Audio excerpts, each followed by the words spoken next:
First ever factory outlet Mukunda jewelleries Kukatpally, Khammam, Kothapet, Somajiguda, Hanumakonda and Suchitra.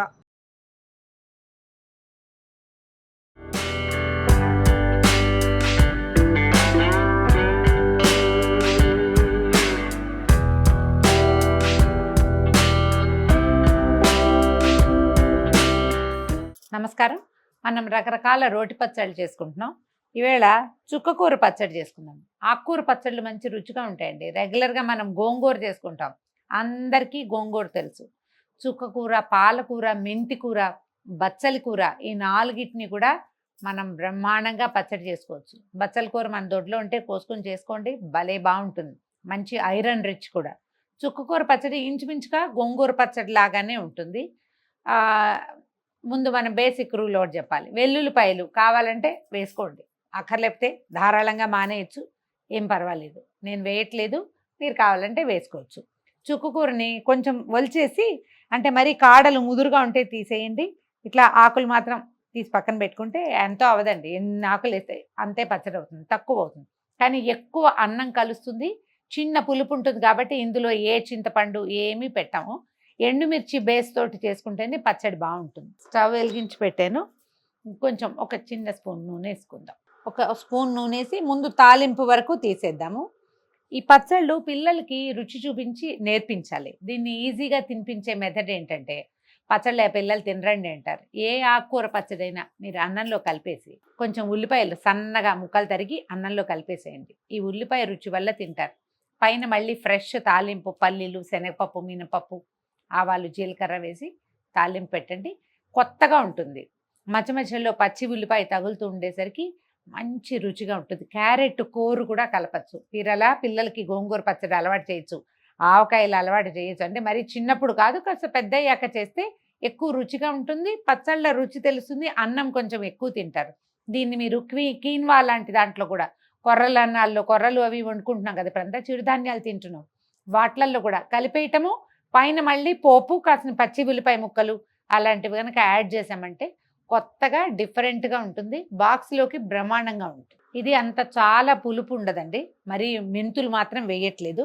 ఒక spoon ఆవాలు వేద్దాము, అలాగే ఒక స్పూను ధనియాలు కూడా, ఒక స్పూను మినపప్పు. ఒక 4 కట్టల చుక్కకూర తీసామనుకోండి, అంత కూర వస్తుంది, అందుకంటే రాదు. దానికి ఇది సరిపోతుంది. అన్నీ తలా ఒక స్పూన్ వేస్తే చాలు.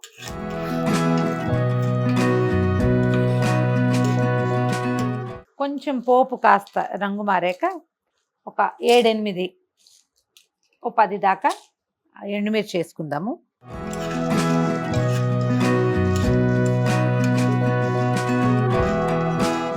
దాన్ని వేగనిచ్చి ఒక చిటికెడు ఇంగు వేద్దాం.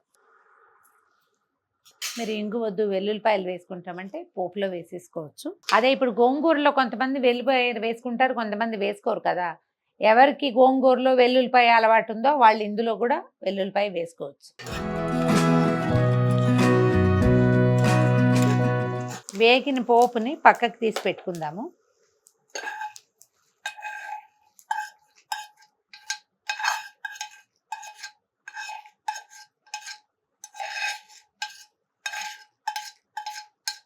ఇప్పుడు మళ్ళీ ఒక స్పూన్ నూనె వేద్దాం. నూనెలో ఒక చిటికెడు పసుపు వేసేసి ఈ చుక్కకూరని ఇందులో పెట్టేద్దాం. చుక్కకూర కొంచెం తడి ఆరిపోతే మంచిది.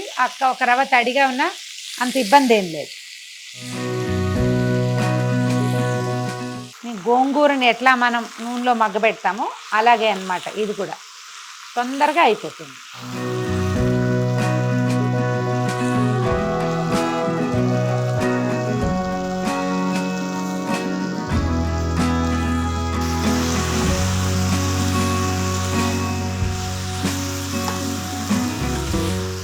ఇది ఏంటంటే, మనం ఉప్పు కనుక వేసామంటే మొత్తం అంతా నీరు వచ్చేస్తుంది. పొయ్యి మీద ఉండగా మాత్రం ఉప్పు వేయద్దు. మనం పచ్చడి నూరుకునేటప్పుడు వేసుకుందాం. అంటే రెండోది, చాలామందికి డౌట్ వస్తుంది, నేను క్యాస్ట్ ఐరన్ ప్యాన్లో చేస్తున్నాను, ఇది పుల్లటి ఆకు కదా, ఇందులో చెయ్యొచ్చా అని. నిరభ్యంతరంగా క్యాస్ట్ ఐరన్ ప్యాన్లో మనం పుల్లటివి చేసుకోవచ్చండి. పదార్థం ఇట్లా అవటం ఏంటి, మరుక్షణం తీసేయాలి. అందులో నిలవ పెట్టకూడదు, అందులో అది చల్లారకూడదు. చల్లారంగానే మనకి రుచి మారిపోతుంది. నూనె ఉండి వేడి మీద ఉండగా ఏమీ అవ్వదు. అండ్ కొంత ఐరన్ అబ్జార్బ్ అయ్యే అవకాశం కూడా ఉందండి. పాతకాలం నుంచి ఈ పద్ధతి పాటిస్తూనే ఉన్నాం. జస్ట్ వేగాలి, వేగిన మరుక్షణము మూకుడులోంచి వస్తువు బయటకు వచ్చేయాలి. ఈ బేసిక్ రూల్ గుర్తుపెట్టుకుంటే మనం చక్కగా క్యాస్ట్ ఐరన్ ప్యాన్స్ని వాడేసుకోవచ్చు. స్పీడ్గా అయిపోతుంది, గ్యాస్ ఆదా అవుతుంది, సమయము ఆదా అవుతుంది, కొంచెం హెల్తీగా కూడా ఉంటుంది. అల్యూమినియం ప్యాన్ల కంటే చాలా బెటర్ క్యాస్ట్ ఐరన్ ప్యాన్. హ్యాపీగా ఒకటి కొనుక్కోండి, పచ్చళ్ళని అందులో కావించేసేయండి, ఏం కాదు. ఇదిగో మనం వేసిన నూనె వచ్చేస్తుంది. ఉప్పు వేసామంటే ఇంత సింపుల్గా సులువుగా అవ్వదు. కనిపిస్తుంది కదా నూనె మెరుగు, ఇగో మెరుపు కనిపిస్తుంది చూడండి. ఒకటి ఎక్కడైనా ఆకుపచ్చటి ఆకు ఉందేమో చూసి కొద్దిగా ఒక 2 నిమిషాలు అటెంటివ్గా ఉండి దీన్ని చెయ్యాడిస్తే సరిపోతుంది. అడుగంటేస్తానంటుంది కూడా తొందరగా.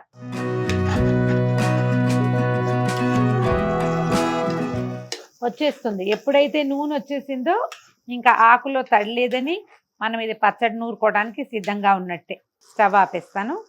ఇప్పుడు చూడండి, ఇది ఇలా నూనెతో ఉండగానే మరుక్షణము తీసి పక్కన పెట్టేసుకోవాలి.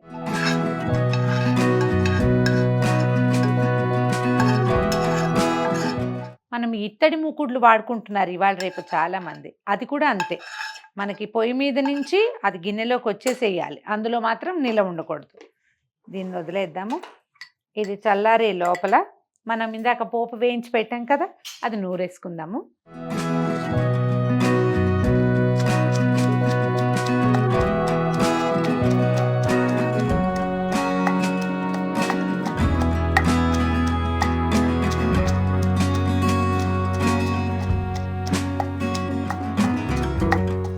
పోపు నున్నగా నూరేసాక మెత్తగా బరకపోయేదాకా చూసి సరిపడా ఉప్పు, ఈ కారానికి ఆ చుక్క కూరకి కూడా రాళ్ళ ఉప్పు ప్రిఫర్ చేయండి అమ్మా, సముద్రపు ఉప్పు ఎక్కువ మంచిది.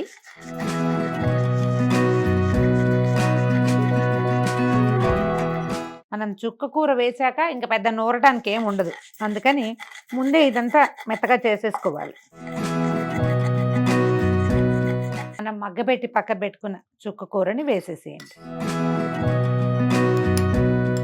ఇది పచ్చడి మొత్తం కలవడానికే తప్పిస్తే ఇందులో పెద్ద నూరడానికి ఏముండదు. ఇది ఆల్రెడీ మెత్తగా అయిపోయింది కదా.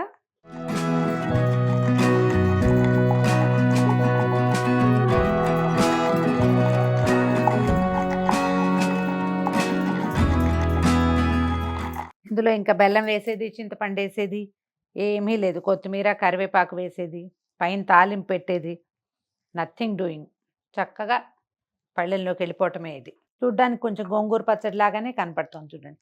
ఆల్రెడీ ఇందులో కాస్త పోపు గింజలు ఉన్నాయి, దీన్ని అందులోకి తీసేద్దాం.